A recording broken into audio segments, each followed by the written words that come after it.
بسم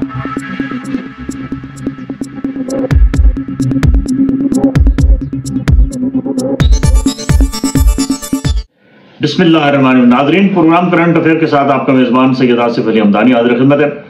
ناظرین، پاکستان میں audio leaks, video leaks, scandals یہ بہت پرانا سلسلہ ہے اور یہ ابھی تک نہ رکا ہے نہ تھما ہے. نہ ہمارے اندر کوئی خوف آیا ہے، نہ ہمیں اس بات کا ڈر ہے کہ جی اس سے ہماری پوری دنیا میں کیا میسج جائے گا. ہم لگی ہوئی ہیں اپنے اپنے دھنتر پہ، اپنے اپنے منتر پہ، اور ایک دوسرے کو گرانے کے لیے ہم بڑی گراوٹ والی حرکتیں کرتے ہیں. کبھی کسی کی آڈیو لیک کر دیتے ہیں، کبھی کسی کی ویڈیو لیک کر دیتے ہیں. اب آڈیو اور ویڈیو اور پریس کانفرنس کے بعد اب ایک نیا سلسلہ شروع ہو گیا انٹرویوز کا، اور یہ پیڈ انٹرویوز ہوتے ہیں اور یہ مختلف چینلز کے جو معروف اینکرز ہیں ان کو ہائر کیا جاتا ہے، اور مالکان کو بڑی بھاری رقمیں، مالکان ان جو بڑے چینلز میڈیا ہاؤسز ہیں وہ مالکان بڑی بھاری بھرکم کیش وصول کرنے کے بعد کسی کی عزتیں اچھالنے کے لیے اپنے معروف اینکرز کو بھیجتے ہیں کہ آپ جائیں جی ایسے ایسے انٹرویوز کریں جن کا تصور کرنا بھی مشکل ہے. اور پبلک کے اندر ایک عام تاثر یہی آ رہا ہے کہ یہ جو اینکرز ہیں یہ کچھ صحافت کی خدمت نہیں کر رہے ہیں، بلکہ یہ غلاظت بھری صحافت کر رہے ہیں. اور صحافی کا کام یہ نہیں ہے کہ کسی کے گھریلو معاملات میں جا کے انٹرفیئرنس کریں اور کسی کی گھریلو چیزوں کو کریدیں اور ان کو اچھالیں. بہرکیف، کیونکہ جس کی لاٹھی اس کی بھینس، جس کا زور اسی کا سب کچھ. پاکستان میں سارا طاقت کا توازن جو ہے وہ سب کو پتہ ہے کس کے پاس ہے، اور اس طاقت کے آگے کوئی نہ کوئی بیوروکریٹ، نہ کوئی صحافی، نہ کوئی سیاستدان، کوئی بھی نہیں ٹھہر سکتا. اب عمران خان کی جو کردار کشی ہے یہ ماضی میں بھی ہوتی رہی ہے، اس سے پہلے محترمہ بےنظیر بھٹو کی ہوتی رہی ہے، ہر دور میں نواز شریف کی ہوتی رہی ہے. اس کے پرسنل معاملات، اس کے کس کس کے ساتھ افیئرز ہیں.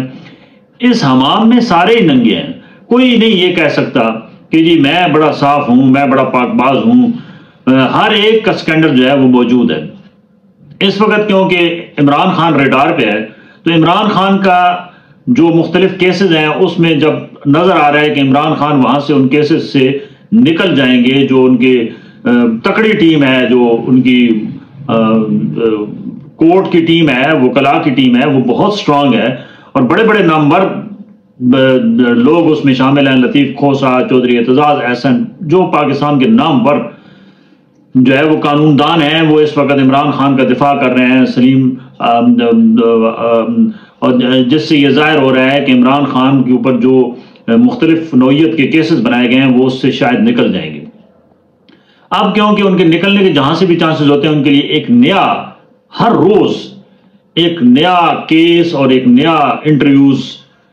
جو ہے وہ سامنے لایا جا رہا ہے، تھر تھرلی مچانے کے لیے، پبلک کو یہ ریئلائز کرنے کے لیے کہ عمران خان ایک کرپٹ، ایک بد کردار اور ایک غلط قسم کا انسان ہے اور اس کا لوگ جو ہے اس کو فالو نہ کریں. اب ملک ریاض جو ہے وہ جس کا یہ ملک کے بارے میں وہ یہ کہتا ہے کہ صرف بابا قائد اعظم پھینکو تماشا دیکھو، اس ملک کی میں ہر چیز کو میں نے ننگا کیا ہوا ہے. اور وہ یہ کہتا ہے کہ ہر بندہ میری فنگر پہ ہے، چاہے وہ کوئی صحافی ہو، چاہے وہ کوئی اسٹیبلشمنٹ کا بندہ ہو، چاہے وہ کوئی سیاستدان ہو، چاہے وہ کوئی بیوروکریٹ ہو، چاہے وہ کوئی جو ہے وہ اپنا کیا نام ہے ہاؤسنگ سوسائٹی کا ہو، یعنی کہ ہر فیلڈ کا بندہ اس نے خریدا ہوا ہے. اور اس کے پاس اتنی ساری لوگوں کی آڈیوز، ویڈیوز ہیں کہ جس کا آپ تصور بھی نہیں کر سکتے. اور وہ بڑا پلانر آدمی ہے. ظاہری بات ہے وہ اس وقت ایشیا کا سب سے بڑا ڈیولپر ہے، اور بیریا ٹاؤن میں جو کچھ اس نے خربوں روپے کمائے ہیں، تو وہ کہتا ہے جی میں نے تو صرف پیسہ پھینک تماشا دیکھ، باقی نہ پاکستان میں کوئی میرٹ، کوئی چیز نہیں ہے. اور وہ بار بار ننگا بھی کرتا ہے، صحافیوں کی بھی لسٹیں دیتا ہے کہ کس نے کس دور میں کتنا فائدہ اٹھایا. اب وہ عمران خان کے خلاف ایک وعدہ معاف گواہ بننے والا ہے. اس کا انٹرویو انتہائی تعلقہ خیز انٹرویو اس کا جو ہے وہ ریکارڈ ہو چکا ہے، اور اس کے ریکارڈ ہونے کے بعد کچھ اس کے جو ہیں وہ ہنٹس وہ آج میڈیا کو شیئر ہوئی ہیں، جس میں اس نے کہا ہے کہ عمران خان کرپٹ ترین انسان ہے، اور بشرا بی بی کے ذریعے عمران خان اپنے تمام کرپشن کی جو ہے وہ کرتا رہا ہے معاملات، اور اس کا یہ کہنا تھا کہ میری بیٹی کو بشرا بی بی نے جو ہے وہ بنی گالا میں کافی دیر بٹھائے رکھا اور مجھ سے جو ہے وہ 1 ارب روپے وصول کیا گیا۔ پھر اس کا یہ بھی کہنا ہے کہ فرح گوگی جو ہے اس کے ذریعے مختلف مواقعوں پہ مجھ سے اربوں روپے وصول کیے گئے ہیں، اور جمائمہ خان کے جو اکاؤنٹ ہیں اس میں وہ ٹرانسفر کی گئی ہے ان نون طریقے سے۔ اب اس کا یہ بھی کہنا ہے کہ 2 منسٹر بھی ہیں جن کے اوپر عمران خان نے کہا جی کہ آپ نے ان کے اوپر انویسٹمنٹ کرنی ہے، اور ان منسٹرز نے بھی مجھ سے کافی بڑا حصہ وصول کیا ہے، اور وہ کے پی کے 2 منسٹر ہیں۔ اور اس کا یہ بھی کہنا ہے کہ فرح گوگی نے ہر اپوائنٹمنٹ اور ہر کام کے اربوں روپے وصول کیے ہیں، اور وہ کہتے ہیں ملک ریاض کے بقول کہ میرے پاس ان کی بالکل آڈیو جو ہے وہ میسیجز کی صورت میں محفوظ ہیں۔ اس کا یہ بھی کہنا ہے کہ عمران خان نے براہ راست بھی مجھے کہا جب سینٹ کے الیکشن ہو رہے تھے، یعنی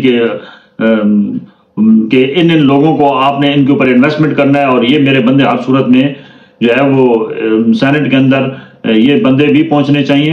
اور پھر اس کے بعد ساتھ یہ بھی کہا کہ یہ جو عدم اعتماد آئی جو ابھی موجودہ چیئرمین سینٹ ہیں، تو اس کو بھی ناکام بنانے کے لیے وہ کہتا ہے میں نے کافی انویسٹمنٹ کیا ہے۔ اب سوال یہ پیدا ہوتا ہے کہ ملک ریاض جو اس ملک کا سمجھ لو کہ سب سے بڑا مافیا ہے، اور اس کے ذریعے جو سارے معاملات ہونے ہیں، زرداری صاحب کے بھی اسی کے ذریعے معاملات ہوتے رہے ہیں۔ زرداری صاحب کا وہ پارٹنر ہے کراچی جو ہے اس کا اپنا بیریا ٹاؤن، اس میں گورنمنٹ کی کھربوں روپے کی زمین جو ہے وہ اس کو لپیٹ کے ایک بہت بڑی امپائر کھڑی کر دی گئی ہے۔ اس کے اندر بھی متاثرین کی بہت بڑی تعداد ہے جو ابھی بھی لوگ رو دھو رہے ہیں، جن کی زمینیں انہوں نے ہڑپ کر لی ہیں۔ اسی طریقے سے لاہور جو ہے اس میں بھی، راول پنڈی میں بھی، جہاں جہاں بھی بحریہ کے پروجیکٹس ہوئی ہیں تو وہ غریبوں کے بھی مال اندر گیا ہے، گورنمنٹ کا بھی جو زمینیں ہیں وہ بھی اندر چلی گئی ہیں، اور آج تک اس ٹائکون کو کسی نے ہاتھ نہیں رکھا۔ کیوں کہ ہر ایک بندے کو اس نے خریدا ہوا ہے، ہر ایک کا ضمیر خریدا ہوا ہے، ہر ایک کو منہ مانگے داموں اس نے خریدا ہوا ہے، اور اب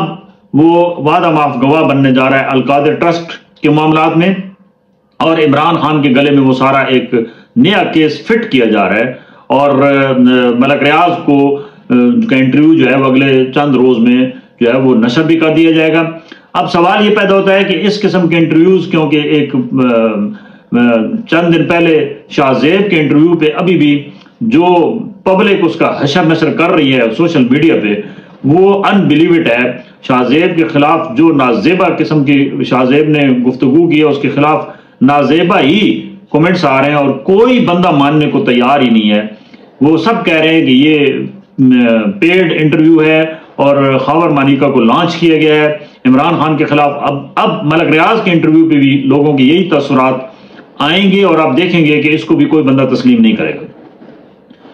اگر ملک ریاض نے یہ سارا کچھ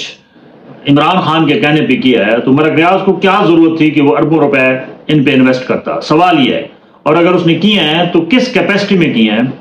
دوسرا سوال یہ ہے، اور اس سے اس نے کتنے مالی فائدے اٹھائے ہیں؟ اگر بالفرض عمران خان کے کہنے پہ اس نے فرح گوگی کو بھی پیسے دیے ہیں، اس نے بشرا بی بی کو بھی پیسے دیے ہیں، تو پہلی بات تو یہ ہے کہ ملک ریاض برابر کا مجرم ہے کہ اس نے ایسا کام کیوں کیا، کیونکہ یہ کسی صورت بھی نہیں ہے کہ کیونکہ رشوت لینے والا دینے والا دونوں جہنمی ہیں، اور دونوں کے اوپر ایک جیسا قانون لاگو ہوتا ہے۔ اگر کوئی آپ کو رشوت آپ سے لیتا ہے اور آپ اس کو رشوت دیتے ہیں تو دونوں برابر کے مجرم ہیں، یہ نہیں کہ رشوت لینے والا مجرم ہے اور رشوت دینے والا مجرم نہیں ہے۔ ملک ریاض کے اوپر کون ہاتھ ڈالے گا، یہ سب سے بڑا سوال یہ نشان ہے کہ اس کے پاس اتنا کھربوں روپے اس نے کمایا کیسے، اور اس نے یہ کیوں ہر گورنمنٹ کو جو ہے وہ انویسٹ کرتا ہے، وہ ہر سیاسی گھوڑے کو انویسٹ کرتا ہے، وہ اسٹیبلشمنٹ کے لوگوں کو اس نے اپنے پاس ملازم رکھا ہوا ہے، تکڑے تکڑے لوگوں کو، تو اس کو ہاتھ کیوں نہیں ڈالا جا رہا ہے؟ اور ہر دور میں وہ بے تاج بادشاہ رہا ہے، اور اس کو کسی نے آج تک ہاتھ لگانے کی کوشش نہیں کی۔ جس نے بھی ہاتھ لگانے کی کوشش کی وہ بندہ اس کی بولی لگی، اور وہ اپنی قیمت وصول کرنے کے بعد خاموش ہو گیا، چاہے وہ میڈیا ہو، چاہے وہ سیاستدان ہو، چاہے وہ کوئی حکومت ہو، چاہے وہ اسٹیبلشمنٹ ہو۔ تو یہ ملک ریاض سے اگر سارے معاملات چلانے ہیں تو ان سیاستدانوں کو اس اکھاڑے میں اربوں خربوں روپے لگا کے الیکشن کرانے کی کیا ضرورت ہے؟ آپ براہ راست ملک ریاض کے حوالے یہ ریاست کر دیں، کیونکہ وہ بہتر چلا سکتا ہے، کیونکہ یہ سارے لوگ اس کے غلام ہیں، کیونکہ پیسے کا غلام ہے ہر ایک شخص، چاہے وہ سیاستدان ہے، چاہے وہ ہر جو بندہ ضمیر ہاتھ میں رکھے بیچنے کے لیے بولی لگا رہا ہے، تو ملک ریاض نہیں خرید رہا ہے تو ملک ریاض کے حوالے کر دیں یہ ریاست۔ کیوں اس کے اوپر بار بار ٹرائیاں کر رہے ہیں؟ کیوں عوام کو بیوقوف بنایا جا رہا ہے؟ کیوں عوام کے ووٹ کا تقدس پامال کیا جاتا ہے؟ کیوں عوام کے ساتھ ظلم زیادتی کی جاتی ہے؟ کیوں عوام کو قرضوں کے نیچے دبا رہے ہیں؟ ملک ریاض کے حوالے کریں، یہ قرضے بھی اتار لے گا، خربوں روپے کا مالک ہے، اور اس کے پاس بہت ساری ٹیم بھی ایسی ہے کہ آپ کے تمام شہروں کو یہ خوبصورت کر سکتا ہے، سوئٹزرلینڈ بنا سکتا ہے،